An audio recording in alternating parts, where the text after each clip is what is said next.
بسم اللہ الرحمن الرحیم۔ بیر مونا کی لڑائی۔ بیر مونا کی ایک مشہور لڑائی ہے جس میں 70 صحابہ رضوان اللہ تعالی علیہ مجمعین کی ایک بڑی جماعت پوری کی پوری شہید ہوئی، جن کو قراء قاری کہتے ہیں، اس لیے کہ سب حضرات قرآن مجید کے حافظ تھے اور سوائے چند مہاجرین کے اکثر انصار تھے۔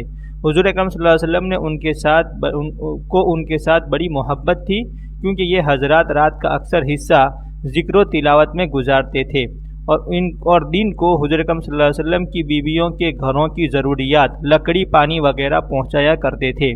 اس مقبول جماعت کو نجد کا رہنے والا قوم بنی عامر کا ایک شخص جس کا نام عامر بن مالک اور کنیت ابو البرا تھی، اپنے ساتھ اپنی پناہ میں تبلیغ اور وعظ کے نام سے لے گیا تھا۔ حضور اکرم صلی اللہ علیہ وسلم نے ارشاد بھی فرمایا کہ مجھے اندیشہ ہے کہ میرے اصحاب کو مضرت تکلیف نہ پہنچے، مگر اس شخص نے بہت زیادہ اطمینان دلایا۔ آپ صلی اللہ علیہ وسلم نے ان 70 صحابہ رضوان اللہ تعالی علیہ مجمعین کو ہمراہ ساتھ کر دیا اور ایک والا نامہ عامر بن طفیل کے نام، جو بنی عامر کا رئیس تھا، سردار تھا، تحریر فرمایا، جس میں اسلام کی دعوت تھی۔ یہ حضرات مدینہ سے رخصت ہو کر بیر معونہ پہنچے تو ٹھہر گئے اور دو ساتھی، ایک حضرت عمر بن امیہ رضی اللہ تعالیٰ عنہ، دوسرے حضرت منذر بن عمر رضی اللہ تعالیٰ عنہ، سب کے اونٹوں کو لے کر چرانے کے لیے تشریف لے گئے، اور حضرت حرام رضی اللہ تعالیٰ عنہ اپنے ساتھ دو حضرات کو ساتھیوں میں سے لے کر عامر بن طفیل کے پاس حضور اکرم صلی اللہ علیہ وسلم کا والا نامہ یعنی خط دینے کے لیے تشریف لے گئے۔ قریب پہنچ کر حضرت حرام رضی اللہ تعالیٰ عنہ نے اپنے دو ساتھیوں سے فرمایا کہ تم یہیں ٹھہر جاؤ، میں آگے جاتا ہوں۔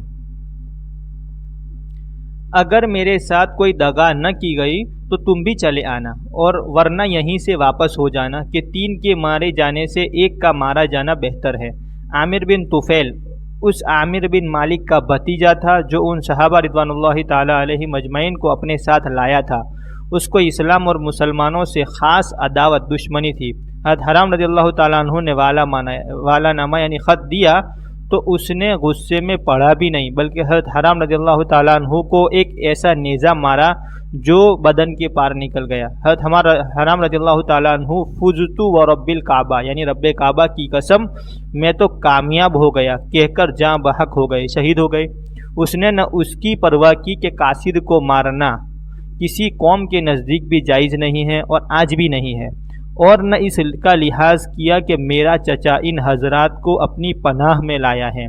ان کو شہید کرنے کے بعد اس نے اپنی قوم کو جمع کیا اور اس پر آمادہ کیا کہ ان مسلمانوں میں سے ایک کو بھی زندہ نہ چھوڑو، لیکن ان لوگوں نے ابو البرا کی پناہ کی وجہ سے تردد کیا، تو اس نے آس پاس کے اور لوگوں کو جمع کیا اور بہت بڑی جماعت کے ساتھ ان 70 صحابہ رضوان اللہ تعالی علیہ مجمعین کا مقابلہ کیا۔ یہ حضرات آخر کہاں تک مقابلہ کرتے اور چاروں طرف سے کفار میں گھرے ہوئے تھے، بجوز ایک کعب بن زید کے کہ جن میں کچھ زندگی کی رمق باقی تھی، یعنی ابھی کچھ زندگی باقی تھی، اور کفار ان کو مردہ سمجھ کر چھوڑ گئے تھے، باقی سب شہید ہو گئے۔ حضرت منذر اور عمر رضی اللہ تعالیٰ عنہ جو اونٹ چرانے گئے ہوئے تھے، انہوں نے آسمان کی طرف دیکھا تو مردار کھانے والے جانور اڑ رہے تھے۔ دونوں حضرات یہ کہہ کر لوٹے کہ ضرور کوئی حادثہ پیش آیا۔ یہاں آ کر دیکھا تو اپنے ساتھیوں کو شہید پایا اور سواروں کو خون کی بھری ہوئی تلواریں لیے ہوئے ان کے گرد چکر لگاتے دیکھا۔ یہ حالت دیکھ کر دونوں حضرات ٹھٹکے اور باہم مشورہ کیا کہ کیا کرنا چاہیے۔ عمر بن امیہ رضی اللہ تعالیٰ عنہ نے کہا کہ چلو واپس چل کر حضور اکرم صلی اللہ علیہ وسلم کو اطلاع دیں، مگر حضرت منذر رضی اللہ تعالیٰ عنہ نے جواب دیا کہ خبر تو ہو ہی جائے گی، یعنی وحی کے ذریعے۔ میرا تو دل نہیں مانتا کہ شہادت کو چھوڑوں اور اس جگہ سے چلا جاؤں جہاں ہمارے دوست پڑے سو رہے ہیں، یعنی شہید ہو گئے ہیں۔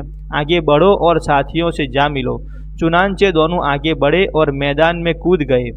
حضرت منذر رضی اللہ تعالیٰ عنہ شہید ہوئے اور حضرت عمر بن امیہ رضی اللہ تعالیٰ عنہ گرفتار ہوئے، مگر چونکہ عامر کی ماں کے ذمے کسی منت کے سلسلے میں ایک غلام کا آزاد کرنا تھا، اس لیے عامر نے ان کو اس منت میں آزاد کیا۔ ان حضرات میں حضرت ابوبکر صدیق رضی اللہ تعالیٰ عنہ کے غلام حضرت عامر بن فہیرہ رضی اللہ تعالیٰ عنہ بھی تھے۔ ان کے قاتل جبار بن سلمہ کہتے ہیں کہ میں نے جب ان کو برچھا مارا اور وہ شہید ہوئے تو انہوں نے کہا فزت واللہ، یعنی اللہ کی قسم میں کامیاب ہوا۔ اس کے بعد میں نے دیکھا کہ ان کی ناش آسمان کو اڑی چلی گئی۔ میں بہت متحیر ہوا، حیرت زدہ ہوا، اور میں نے بعد میں لوگوں سے پوچھا کہ میں نے خود برچھا مارا، وہ مرے لیکن پھر بھی وہ کہتے ہیں کہ میں کامیاب ہو گیا، تو وہ کامیابی کیا تھی؟ لوگوں نے بتایا کہ وہ کامیابی جنت کی تھی، اس پر میں مسلمان ہو گیا۔ فائدہ یہی ہیں وہ لوگ جن پر اسلام کو بجا طور پر یعنی حقیقت میں فخر ہے۔ بے شک موت ان کے لیے شراب سے زیادہ محبوب تھی، اور کیوں نہ ہوتی جب دنیا میں کام ہی ایسے کیے تھے جن پر اللہ کے یہاں کی سرخ روئی یعنی کامیابی یقینی تھی، اس لیے جو مرتا تھا وہ کامیاب ہوتا تھا۔ ایک اور مختصر قصہ لکھتے ہیں حضرت عمر رضی اللہ تعالیٰ عنہ کا قول کہ کھجورے کھانا طویل زندگی ہے۔ غزوہ بدر میں حضور اقدس صلی اللہ علیہ وسلم ایک خیمے میں تشریف فرما تھے۔ آپ صلی اللہ علیہ وسلم نے صحابہ رضوان اللہ تعالیٰ علیہ مجمعین سے ارشاد فرمایا کہ اٹھو اور بڑھو ایسی جنت کی طرف جس کی چوڑائی آسمان و زمین سے کہیں زیادہ ہے اور متقیوں کے واسطے بنائی گئی ہیں۔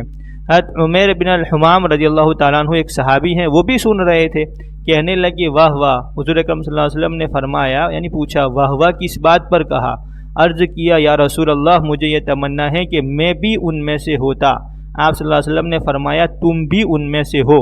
اس کے بعد جھولی میں سے چند کھجوریں نکال کر کھانے لگے۔ اس کے بعد کہنے لگے کہ ان کھجوروں کے ختم ہونے کا انتظار جو ہاتھ میں ہے بڑی لمبی زندگی ہے، کہاں تک انتظار کروں گا؟ یہ کہہ کر ان کو پھینک دیا اور تلوار لے کر مجمع میں گھس گئے اور شہید ہونے تک لڑتے رہے۔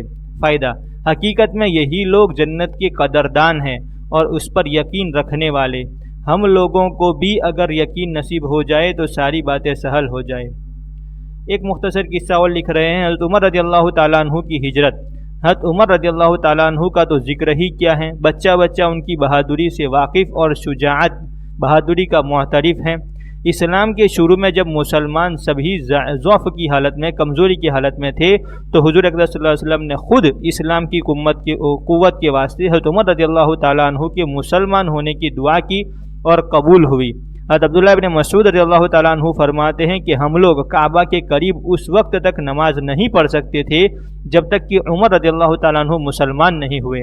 حضرت علی رضی اللہ تعالیٰ عنہ فرماتے ہیں کہ اول ہر شخص نے ہجرت چھپ کر کی، مگر جب حضرت عمر رضی اللہ تعالیٰ عنہ نے ہجرت کا ارادہ کیا تو تلوار گلے میں ڈالی، کمان ہاتھ میں لی اور بہت سے تیر ساتھ لیے۔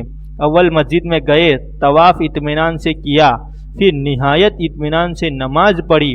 اس کے بعد کفار کے مجمع میں گئے اور فرمایا کہ جس کا یہ دل چاہے کہ اس کی ماں اس کو روئے، اس کی بیوی رانڈ ہو، اس کے بچے یتیم ہو، وہ مکہ سے باہر آ کر میرا مقابلہ کرے۔